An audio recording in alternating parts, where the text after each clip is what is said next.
always surprised as a chef that there's still so much confusion in how we should be eating. When I was very young, food was not something considered to give us so much pleasure or health benefits.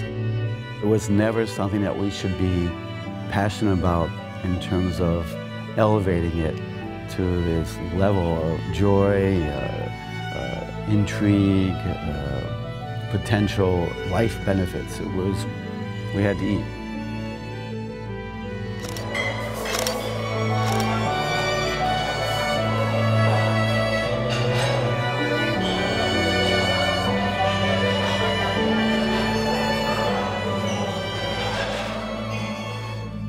What I like about David Bouley is he takes the time to imagine what food could be like, not just to excite our palate, but to also nourish us at all levels. The imagination, the excitement. We're too busy living in the intellectual side. Technology is driving us. We've got more and more challenges. The animal side needs to be taken care of. It needs to be nourished more.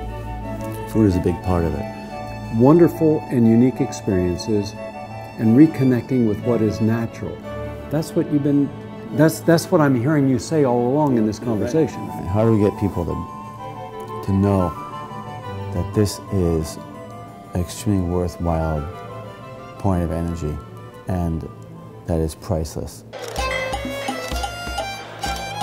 As a chef, all you need is 2 or 3 experiences and you're ignited. You want to develop your own work and assign your own level of emotion to your food. You basically have to find your own approach to food. We have to teach ourselves how to cook. When you bring your creative energy together, your spiritual energy into it, and the intent is to have something manifest, open up, something beautiful unfold. You want people to eat your food and have the flavors unfold, and then the digestion be good, and then the cells nourished, and the DNA invigorated. And it lives on. And that's a remarkable experience. No one will ever forget that. My approach has always been find the best ingredients. So what does it mean to have the best ingredients? Is sometimes to go the extra effort to find them. Each time that we went the effort to find the better ingredients that Mother Nature could produce, we immediately saw the response from our customers. How do you go through creating your menus, your foods, your items? Some of the point of creativity comes from passing through the market. Some are feeling, some are the season. The eating experience should be a living experience. It should be a pleasure experience. It should be a nurturing experience. It should be a calming experience. It should be an exciting experience. And most Americans don't get that. Everywhere that I travel in the world, and I've been to maybe 35 countries cooking, food is a top celebration for the week. It's not an accessory to what their entertainment is. It's their top focus. The more that we learn about both high science sous vide cooking or ancient artisanal cooking, the more we learn about this almost primitive but very successful artisanal food safety that really no one can challenge.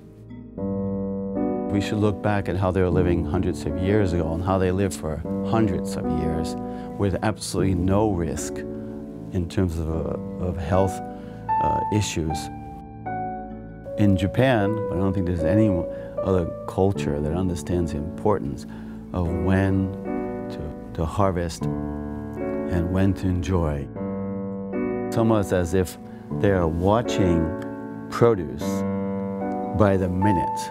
When we are in South America, or we are in Europe, or we are in Japan, it's so clear they would never eat out of season.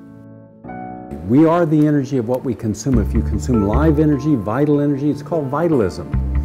Vitalism is a way of thinking. Picasso was a vitalist. Michelangelo was a vitalist. You're a vitalist. I think the movement now is clearer than ever that you have a choice. What is in season, when it was picked. If we really want to have the highest pleasure in terms of how we eat and the best nutrients, we might have to redesign how we find these ingredients. We have to break out of mainstream.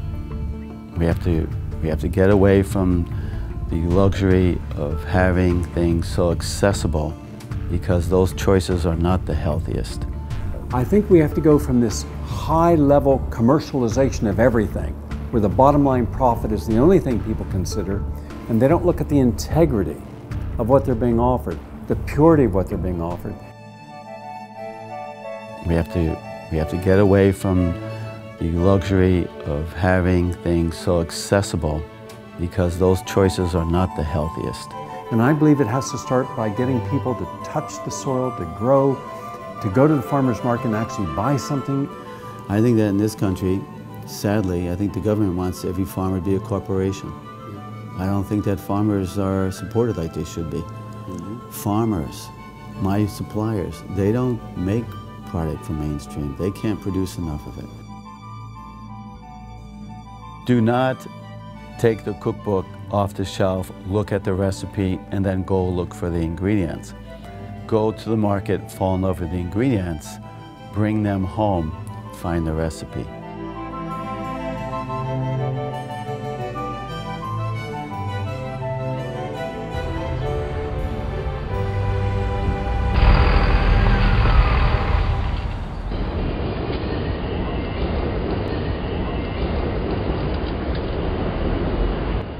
One of the joys I have is living in New York City. You have a farmer's market.